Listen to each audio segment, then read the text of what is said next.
I'm really happy to be here today with my meditation teacher, Pandit Dabral. And I'd like to just start with talking about who you are, how you got here. You have a fascinating history that many people in the West would not be aware of.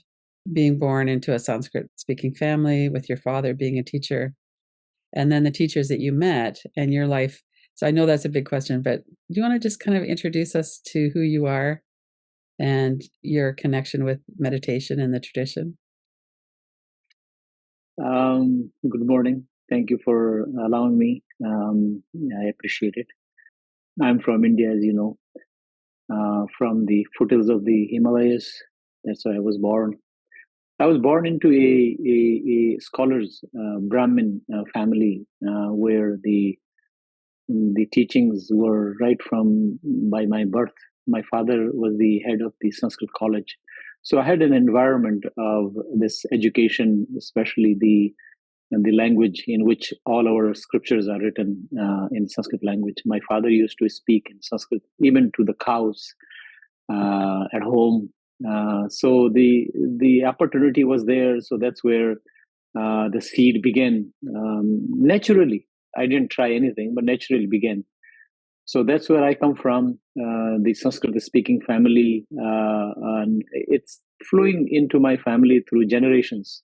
My father, then my father's father, my grandfather, and then his father. So it's the tradition in my family. In fact, the village I was born is the village known as the village of Pandits. And there are 20 or 25 families, and all of them are Dabrals, and they have the same profession. They do priestly work, and some of them are scholars, and so on and so forth. So I am fortunate. I was fortunate to be born into that tradition where I have the access of the language and the all other aspect of that is scholarly knowledge available, performance, and so on and so forth, like meditation, yoga, rituals, and so on and so forth. And then I was even more fortunate to get to meet my, you know, spiritual teacher, which we know that spiritual father, the actual birth of a spiritual birth, the physical birth from physical biological parents, and then a spiritual birth from the spiritual teacher. And I met Sri Swami Ram of the Himalayas and Swami Veda Bharati, and then my spiritual journey more into one direction began by meeting them and getting initiation into the long living tradition known as the Himalayan tradition of the sages and saints that is still there in the cave monastery in the Himalayas. So that's what my brief introduction is. And then you came to the West. Yes, and then I was studying Sanskrit under my father. Then I also went to quote unquote a real school where everybody goes high school and so on. So after the masters in Sanskrit, honors in Sanskrit from the Sanskrit University, Banaras, the degree is called Shastri. Shastri means the one who has studied the Shastras, the scriptures. And then when I met Swami Ram of the Himalayas, he is the one who brought me to the States, United States of America in the West for teaching yoga and meditation, for the teaching the language somewhat. So that is how I entered into the Western Hemisphere, all the way from India, with the grace of my master Swami Rama and Swami Vedabhati. It feels like we've known each other a long time. I first began meditating and had a mantra initiation into the tradition 30 years ago. And you were a lot younger then, so was I. But I've learned, I can't imagine my life without meditation. And when you first came, you were teaching about from the Vedas, the Upanishads. And what was that like for you when you first came and you were really introduced to the Western way of thinking and the Western way of life? Was it a big adjustment for you? Was it kind of shocking? What was that like for you? This is very interesting. It was not a shock as such. I was being prepared by Swamiji's Swami Vedabharati, Swami Ram of the Himalayas, telling me all about the West and telling me the purpose and the work that the Himalayan Institute does. By the way, age has no meaning in yoga, so we are still young at heart and in the mind. The body may go through different changes, but that is a different issue altogether. So all of that preparation was there. However, the only thing was missing is the language. I did not know the English. That was a big concern. But they said English will come. Swamiji's exact words: English will come in 6 months. So in my mind, I started imagining that English is something like a being that will come, just like a human being comes. So I was waiting. So when I landed in New York many years ago, 30 years ago in New York at JFK airport, I did not know English. Somebody that came to pick me up from the institute. There's a 3 hours drive from New York City to Pennsylvania, where the Himalayan Institute headquarters is. We spoke, but I had no idea what he was talking, and I would just keep saying yes and no, throughout the 3 hours driving. So, not shocking in a way. I was, with the grace of the master, grace of the God, somehow it felt as though I had been here, felt that I'm part of this culture, environment.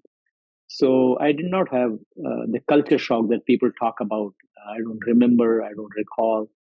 I vividly remember even the first day I came, and then how I started the journey, the lifestyle, the daily schedule at the institute, and so on. Then slowly, by listening, by reading Swamiji's book, I started learning English, and then it actually came, and I started talking in English. The background of the teaching was already there, so that was not a problem. Only expression, explaining, conveying, conversing into a different language. That was the only the task that I had to do. So the common thread there is sadhana, our spiritual life, spiritual practice. But no matter what language it is. Common thread is in each and every field. Common thread is your background, your the ground in which you have been born or trained. That is the common thing. You have to be established completely, fully into the ground in which you will be starting your journey of life. Such as in my case, the ground was the philosophy, the Vedas, and the Upanishads that are the essential, authentic textbook in the path of yoga, in the path of spirituality, and so on. So that was there. So I didn't have to work. Only work I had to do is know the English, how to convey, and then slowly it would be. I'm sure it was a little bit hard, but I was excited to come to the West actually, because my master is bringing me, and he asked me that you will teach. And so there was the such an inspirational for me, that I was filled with joy, and I felt very honored and grateful that I've been chosen to bring and work at his headquarters. So with that enthusiasm, I started speaking in English, and then when it became like this, I have no idea. One thing I remember, Swamiji used to tell me that you will speak fluently the day you will think in English. Because in India, what we do, we think in Hindi, which is our native language, and then we translate in the mind, and then we say. So half of goes into thinking, then half lost in translating, then half comes out, and then you don't know what you are saying. So when you start thinking in English, then it flows. Like I'm talking right now, I'm not thinking in Hindi or in any other language. I'm thinking in English, and then I'm just saying what I'm thinking. So coming back to that, if your core is stable and you are fully grounded in that, your core of learning where you come from, then should not be any problem in any field of life, whether you are a teacher, whether whatever, any field in life. Just make sure that you are well versed into your background. Then no problem. Wherever you go into the world, it will be easy. So with sadhana, our spiritual life, our spiritual practice, Can you talk a little bit about what that involves? There's a lot of different ways that manifests in the West, especially. What does that mean for you? What do you teach about that? Sadhana has many fold meanings, but here we call sadhana as a spiritual practice. Sadhana can be also daily life practice, what and how you deal with daily life. That could be a sadhana. And in fact, if we adopt that word sadhana, the perception and the attitude, intent actually changes, because then everything becomes your sadhana. Sadhana means a practice that you are constantly training yourself, refining yourself to become a finest person. A finest person that has clear mind, one pointed mind, understanding of life, takes care of himself, herself, physical self, mental self, spiritual self. That is all comes our sadhana. Sadhana means purifying yourself. Sadhana means training yourself. Sadhana means understanding into the life, so that you understand in such a way that you don't get mad or angry or depressed or anxious. All of that happens because we react, and it is a natural phenomena for human being to react, which is nothing wrong in such, because we are incomplete human beings. So sadhana, that which completes you, you still remain human, but you become a complete human, completeness, purna. So when you undertake a spiritual practice, for us in the Himalayan tradition, sadhana means your spiritual practices that is given, prescribed to you. Like you said, mantra initiation. You got mantra initiation 30 years. So mantra initiation means you are brought into Himalayan tradition by giving you a mantra initiation, bringing you into the Himalayan family, and that becomes your sadhana, that you will meditate every day with personal mantra. That is where how your spiritual journey begins. And as you meditate every day with that mantra, then the things changes becomes to happen into your personality. You go through many, you know, manifold experiences, and those experiences are refining you in many ways. Some of them are pleasant, some of them are not pleasant, both. And then one understands that whether it's pleasant and non-pleasant, they are part of your sadhana. So that word becomes very powerful. Just like, just now I went to a coffee shop to get my coffee. There was a big line. So I say, wow, there's a big line. So sadhana is, yes, there's a big line. I saw a big line, and I was standing and I was waiting for my turn, and I was happy. I wasn't reacting. I was with myself. So those are the part of the sadhana. Like mantra, I was remembering my mantra. I even took a couple of photos of the cafeteria and so on. So you take life as a living in such a way that there's a joy, there's a happiness, and you play. Life is a playful theater. Swami Veda says, my master, that it is a theater that you are being brought, and you are like in movies. The best actor is the one who does the best acting. So you act in such a way that you really understand the acting, why you are brought into life. So not acting like you are not faking, but actually acting that you are living your purpose, and then life becomes very smooth. And even smooth, even there are ups and downs, you still feel it is still smooth, because they are part of it. So you accept. That is what sadhana means. So the emotional purification is part of the path, and that helps us to have more patience with it. Yeah, there are many parts. Emotional is one. Taking care of yourself first begins with the physical self. Are you healthy? What needs to be done, like exercise, maybe, or yoga practice. The yoga asanas. So your body is flexible. Your body is healthy. You eat healthy food. You take care of yourself. So sadhana, the first step is taking care of yourself. You have a good habits, eating habits, good sleeping habits, good living habits. So you change your habits, because It is your sadhana. So you take care of your physical self first, then comes the breath. You take care of your breath means breathe properly. Train yourself that you are breathing properly so that your breath, because it's a life force, is flowing accordingly. And then you take care of your mental health. Mental health is there are many emotions, and there are good emotions, bad emotions, all kind of emotions. So you come to know about all emotions, and you face them. You talk to them. They are your emotions, so you don't have to run away from them. You don't have to be afraid of them.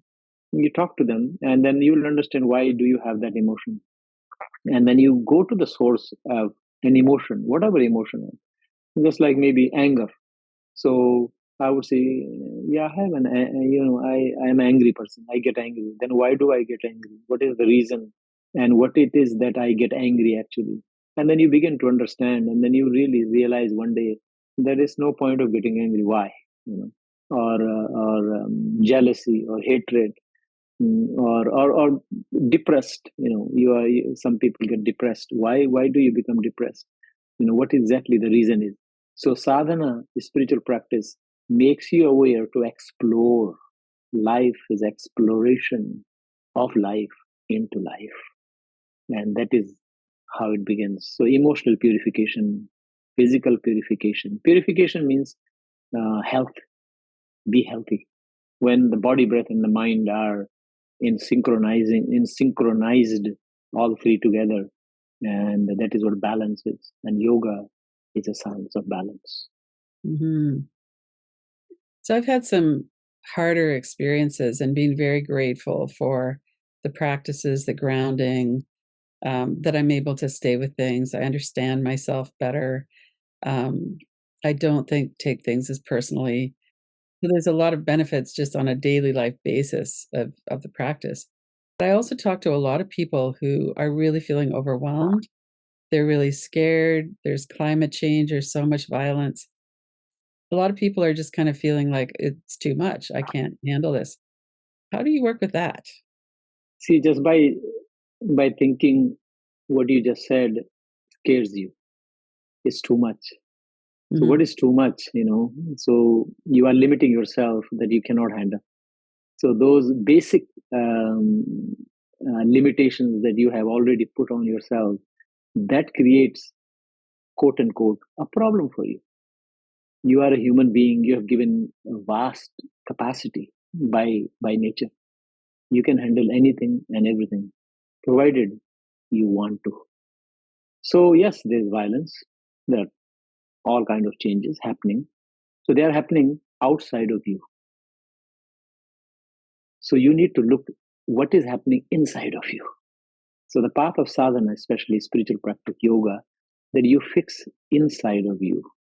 So if inside of you is fixed and is proper, then anything that happens outside will not affect you. Then outside, inside are one and the same. Turbulences are inside. So you are turbulent. That's why you are overwhelmed by what is happening outside of you. Meditation is a journey called inward journey. You traveling inward. Why? Because you want to fix your inner world. You are responsible for your inner world, not external world.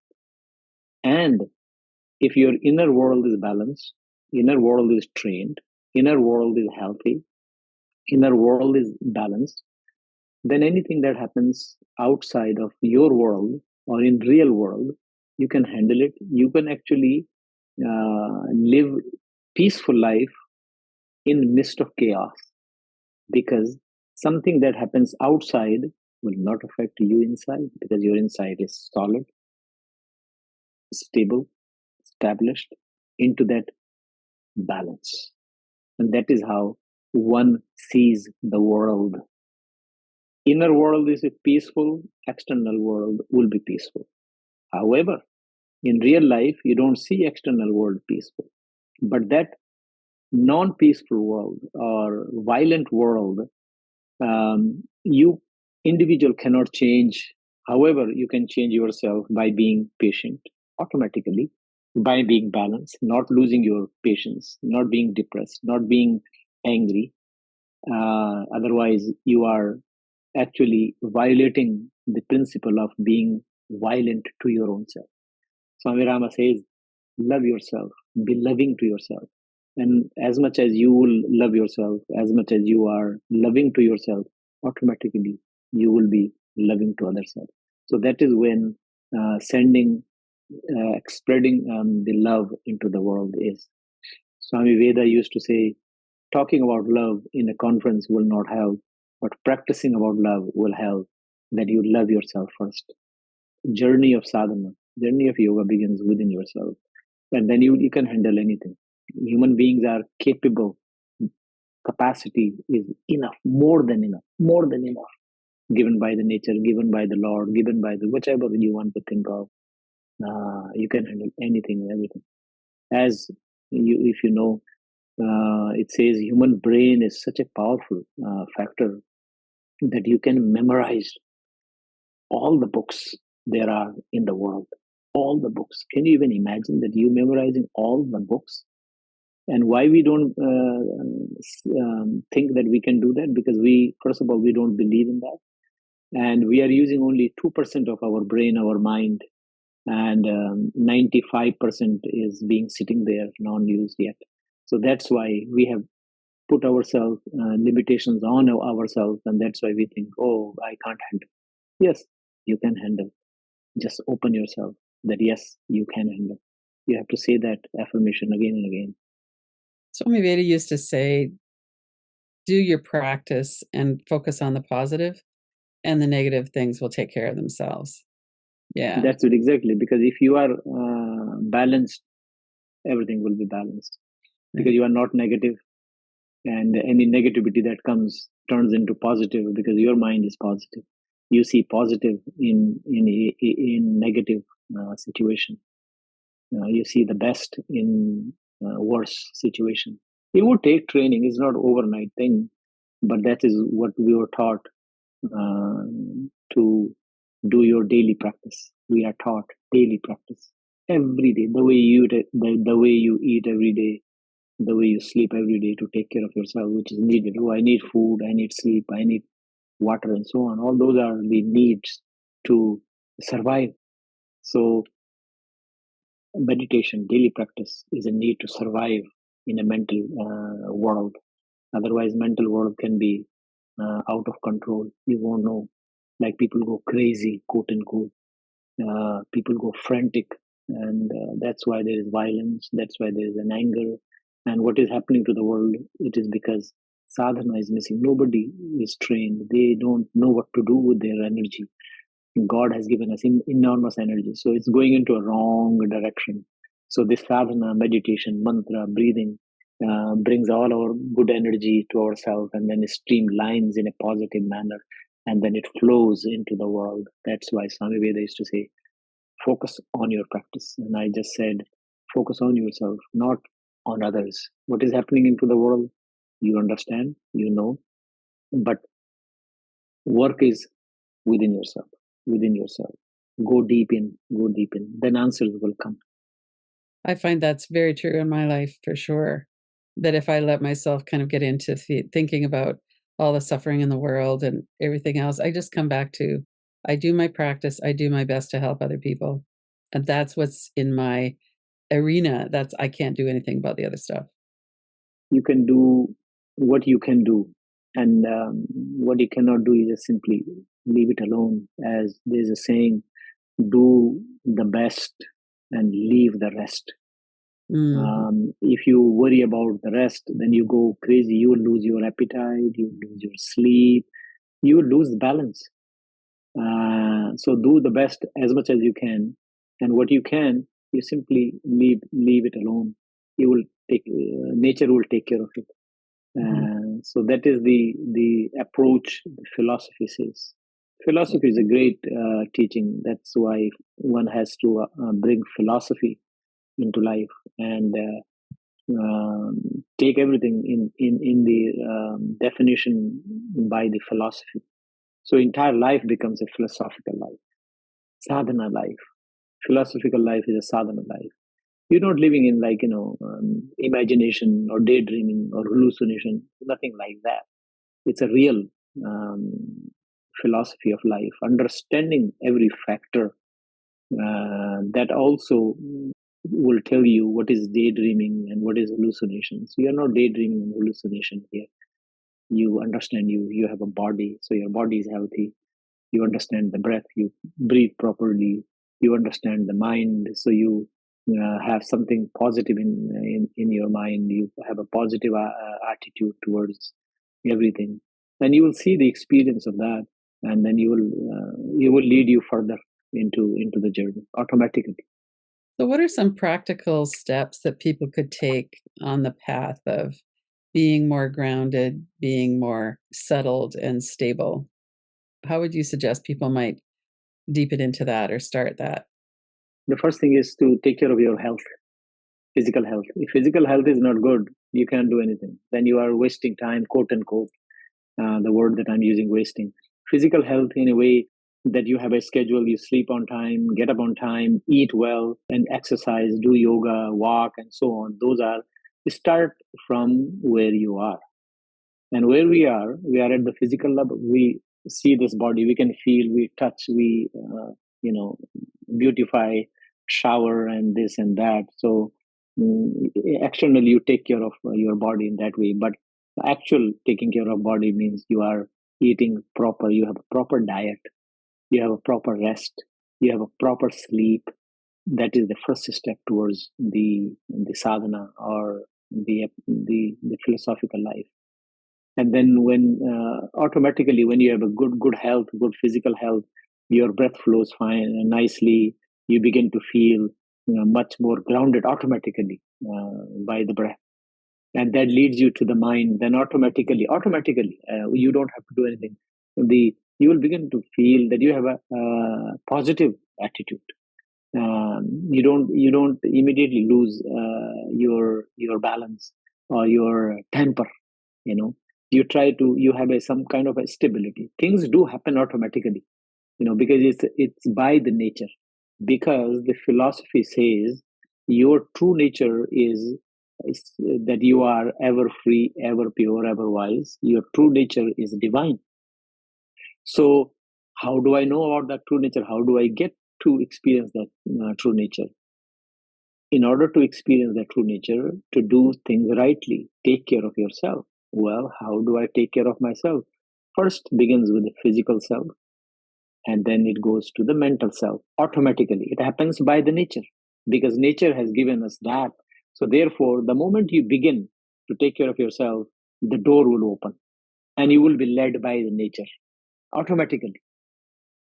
So my teaching is more take care of yourself, because we don't eat proper diet.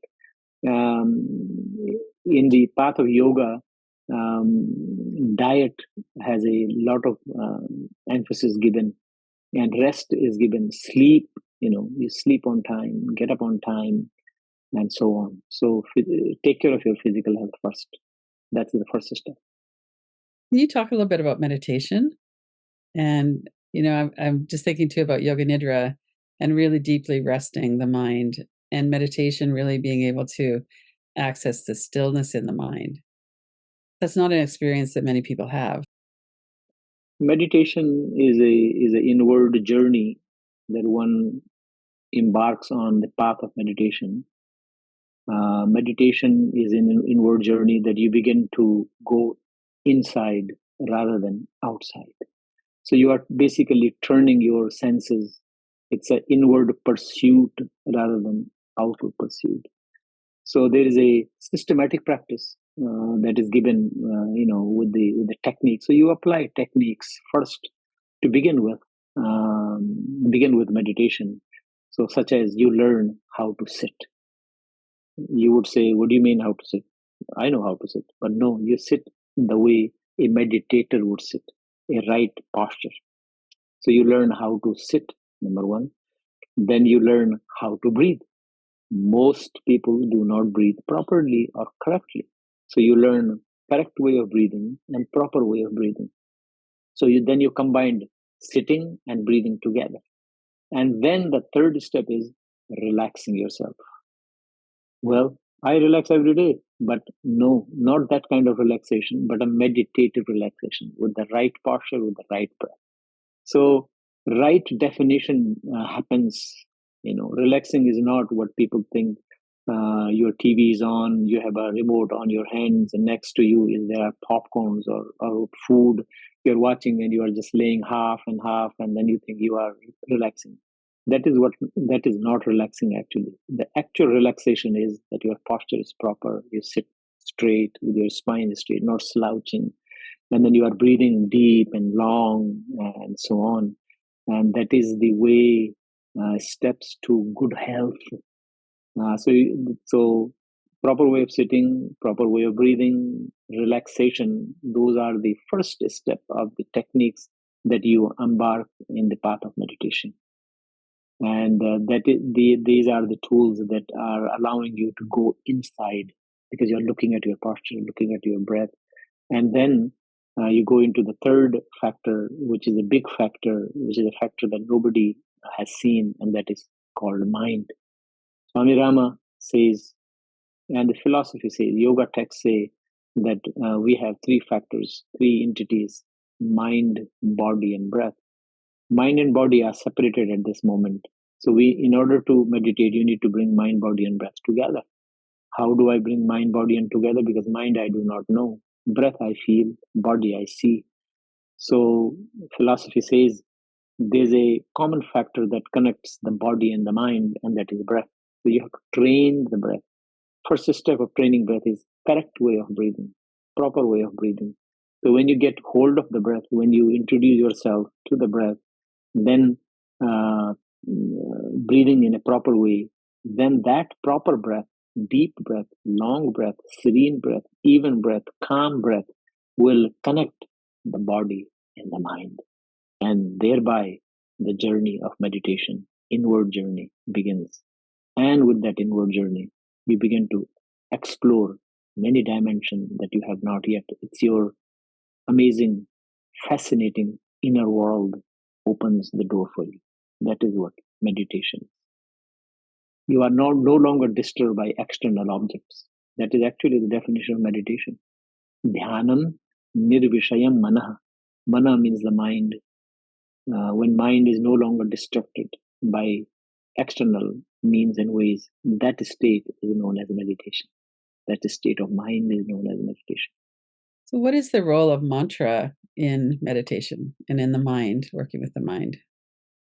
When one embarks on meditation, initial practice with the techniques and so on, it takes you to a certain level.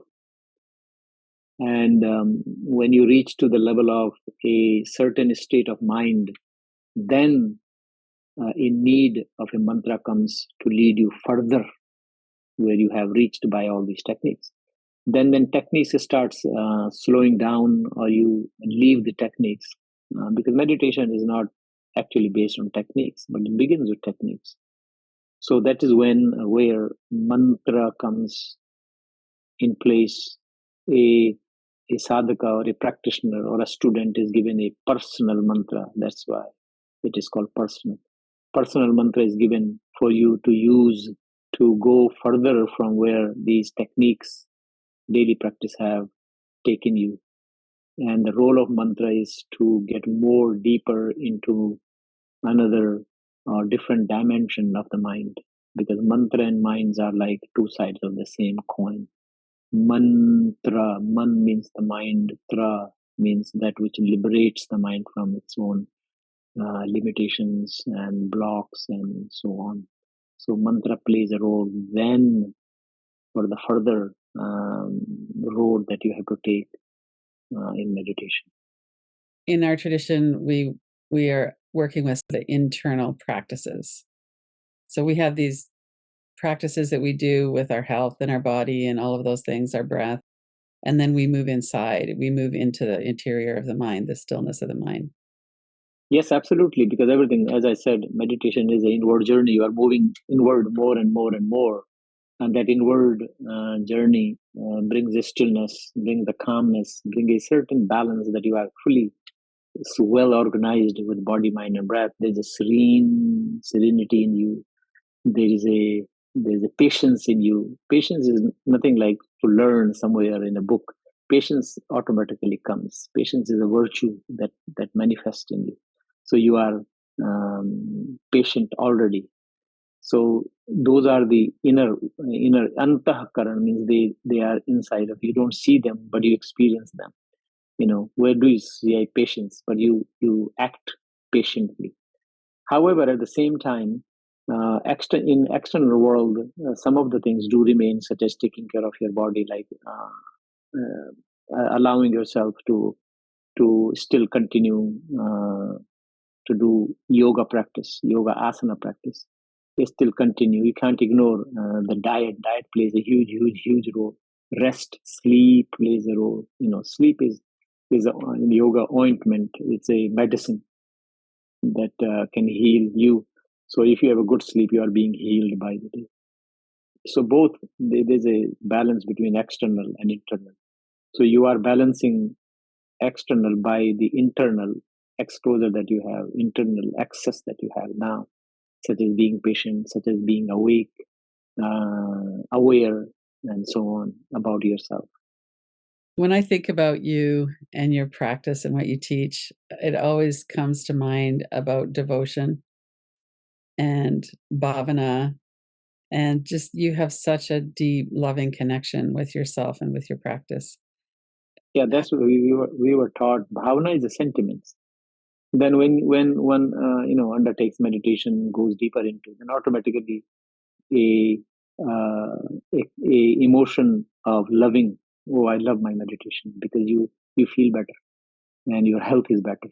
So when everything gets better and you feel better in everything, body, the mind, and attitude, and your way of thinking, your way of working, you begin to love that. So that love is called sentiments of bhavana, which is known in yoga, bhakti. And then what you love, you do. And your love grows by the day, that you are loving more and more and more. You have such a importance of meditation in life. That is the love. You have put your meditation on top, nothing more than your meditation. That is kind of love you have. And then you do lovingly, because it's so beautiful, so nice, and you feel like you want to do more and more because you love. So something that you love, you want to do again and again, more and more. And that is when that loving bhavana sentiments begins. And then when you do that when you do meditation with that love, with that bhavana, then you are no longer on techniques. You go deep into the state of mind, and there is love. Only love means there's only joy. There's only joy. There's only bliss. There's only bliss. And then there's bliss in your life. The nature of our mind is joy. Yes, absolutely. It's a universal nature of mind is samadhi. Yoga says samadhi means a state of mind fully absorbed into the state of bliss, everlasting bliss. That's the universal nature of the mind. But in daily life, we don't see that. Why? Because we are not connected to that nature yet. And these tools, meditation, taking care of yourself, all of that is taught in the meditation, yoga, diet, all that, leading us to experience that, yes, the universal nature of my mind is samadhi, means a state absorbed in absolute everlasting bliss. That's beautiful. So it's very important in this time or era where everything is going into a wrong direction, so to speak. People are unsatisfied, people are angry, people are violent. And why? Because they are running away from their nature. Because our nature is peaceful, given by the nature. Our nature is playful, our nature is positive. But if you don't remain with your nature, you run into a wrong direction, and that is what is happening. Why people are violent and why there is violence in the world? Because they are running away from their nature. They are doing something that is not their nature. So if you bring them back to this path of sadhana, they will begin to feel, hey, wow, this is what this is my nature. And your nature is to be peaceful, blissful, playful, loving, and so on. Yeah, so the yoga philosophy says Sat Chit Anand is your nature, given by the nature. Sat means existence, that you exist at all times. Chit is you are pure consciousness. Ananda means you are made of bliss. So when you don't experience that, when you do not know that, that you run into a wrong direction, and wrong direction is what is happening to the world these days. So I think we all need to return back to source, and the source is taking care of yourself, learning meditation, breathing, mantra, and so on and so forth. That is the answer, I think, to the violence and anything that is happening. Yeah, thank you. So how could people get a hold of you? Website, or you can just Google maybe Pandit Dabral. You would see HimalayanMeditation.com is there. And we have classes, we have seminars, we have workshops, and one could actually send me an email that is in the HimalayanMeditation.com to get hold of me, to ask any question, or to start your journey, or join my classes, and so on. Well, thank you so much for doing this together. I really appreciate. My pleasure that you gave me an opportunity. Hope more people get interested in, so that they take care of themselves. You are taking care of yourself. It says the prime goal, the prime duty, actually, the word is to taking care of yourself.